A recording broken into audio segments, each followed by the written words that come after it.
Assalamualaikum semuanya. Terima kasih ya udah mampir di channel YouTube Pustaka Guru. Sebelum nonton videonya, jangan lupa di like dulu dong dan klik subscribe. Dengan cara klik subscribe, klik juga lonceng notifikasinya agar kalian mendapat pemberitahuan video terbaru dari kami. Selamat menonton.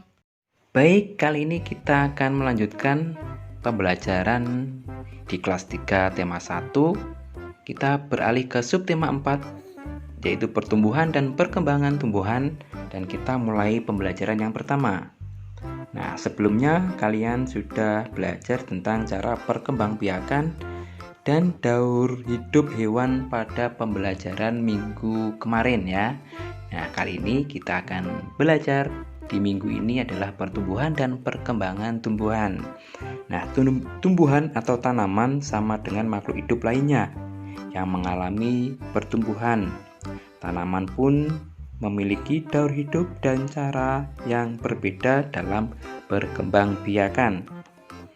Ada tanaman yang mengalami perkembangbiakan secara alami, ada juga tanaman yang mengalami perkembangbiakan secara buatan. Nah, perkembangbiakan pada tanaman yang pertama adalah perkembangan atau perkembangbiakan secara alami, dapat dengan biji atau tunas. Selain itu, dapat juga dengan umbi atau spora. Contoh tumbuhan yang berkembang biak secara alami dengan biji adalah pohon mangga, pohon jeruk, dan semangka.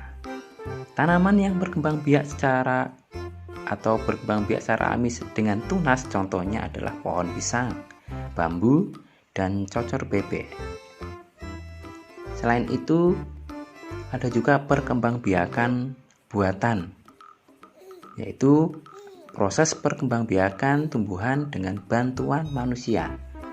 Salah satu contoh perkembangbiakan tumbuhan dengan buatan atau bantuan manusia adalah pencangkokan. Nah, adik-adik mungkin sudah pernah melihat atau mempraktekkan bagaimana cara mencangkok. Selain itu, ada juga dengan cara okulasi, menyambung, merunduk, dan lain sebagainya. Nah, itu adalah cara contoh-contoh perkembangbiakan cara buatan pada tanaman atau tumbuhan.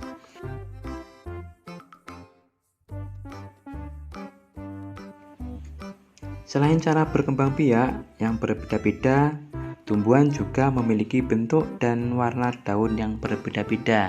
Nah, adik-adik, kita bisa manfaatkan daun, terutama daun yang kering yang sudah jatuh dari tanaman, kita manfaatkan untuk karya seni atau hiasan. Seperti ini adik-adik. Kita menghias gambar dengan tempelan daun kering atau bisa biji-bijian, dan juga bahan kepingan lainnya yang kita sebut dengan kerajinan mosaik atau hiasan mosaik. Nah, adik-adik, seperti ini adalah cara atau langkah-langkah membuat mosaik. Yang pertama adalah ambillah beberapa helai daun kering.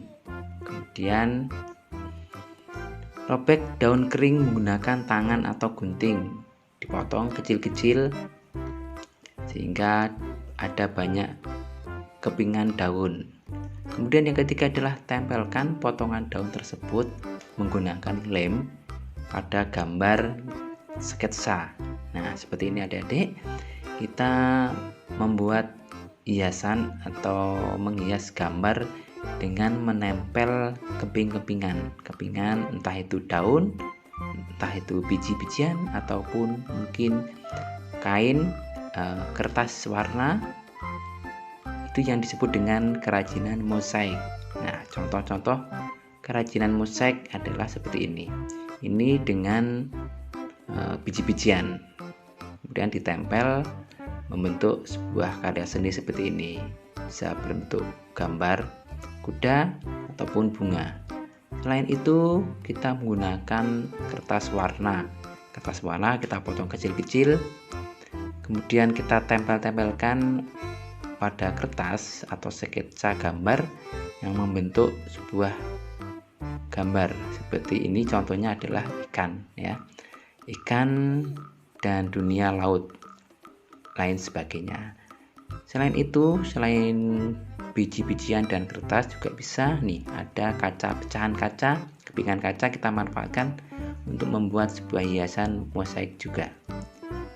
Ada juga bisa pecahan lantai keramik, itu juga bisa dimanfaatkan untuk membuat mosaik. Ini adalah salah satu contoh-contoh karya seni yang disebut dengan mosaik. Nah, sekarang Udin dan kawan-kawan akan membuat mosaik menggunakan biji-bijian. Pak Guru memiliki 10 biji kacang merah yang akan dibagikan kepada 2 kelompok dengan jumlah sama banyak. Berapa banyak biji kacang merah yang diterima setiap kelompok? Nah, kasus seperti ini atau soal cerita seperti ini dulu kita selesaikan dengan cara pengurangan berulang atau yang kita sebut dengan pembagian. Nah, seperti ini adik-adik. Di kelas 2 kita belajar, kalian sudah belajar ya, di kelas 2 kalian sudah belajar tentang pembagian yang dengan cara pengurangan berulang seperti ini. 10 dibagi 2, artinya 10 dikurangi 2, dikurangi 2, dikurangi 2, dikurangi 2, dikurangi 2 sama dengan 0 sampai habis ya. Jadi 10 kurangi dibagi 2 itu adalah 5, itu jawabannya. Nah, tetapi kita di kelas 3 ini dengan bilangan yang lebih besar, maka seperti ini. Siti membagi 162 biji salak kepada 3 orang temannya. Setiap anak mendapat biji salak yang sama banyak. Berapa banyak biji yang diterima setiap anak? Nah, ini kan bilangannya cukup besar, sehingga tidak mungkin kita gunakan seperti di kelas 2 yang lalu, yaitu dengan cara pengurangan berulang. Itu tidak mungkin karena terlalu banyak ya adik-adik. Kali ini kita akan menggunakan dengan teknik pembagian atau yang kita sebut dengan porogabit seperti ini. Nah, 162 dibagi 3 dengan langkah pembagian porogabit seperti ini. 162 dibagi 3. Nah, adik-adik, yang pertama adalah kita menghitung membagi angka yang di depan dulu.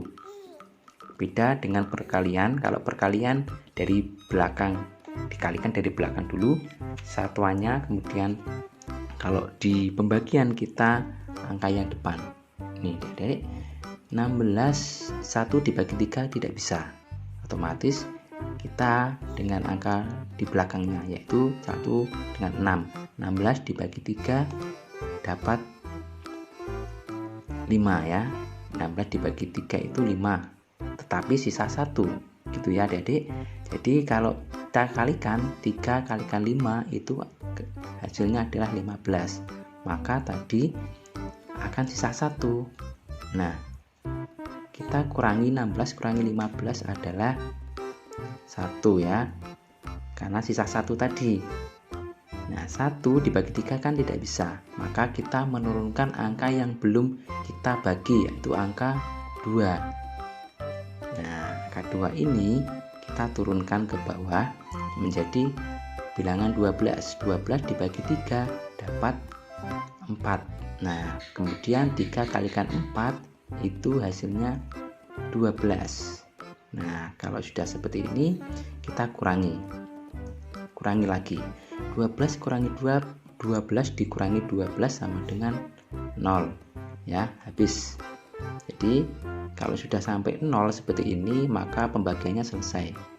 Jadi hasilnya adalah 54 ya. 162 dibagi 3 sama dengan 54. Seperti itu adik-adik, proses penghitungan dengan cara pembagian porogabit. Nah, mudah-mudahan sedikit ada gambaran bagaimana cara menggunakan atau menghitung pembagian bilangan yang lebih besar dengan cara porogabit seperti ini. Seringlah berlatih dan seringlah menjawab soal-soal yang ada di buku siswa kalian nanti akan terbiasa dengan soal seperti ini. Dengan cara seperti ini akan lebih terbiasa dan lebih bisa. Baik, demikian adik-adik pembelajaran pada kali ini, mudah-mudahan bermanfaat. Kita lanjutkan pembelajaran yang kedua untuk besok. Kita saksikan video selanjutnya.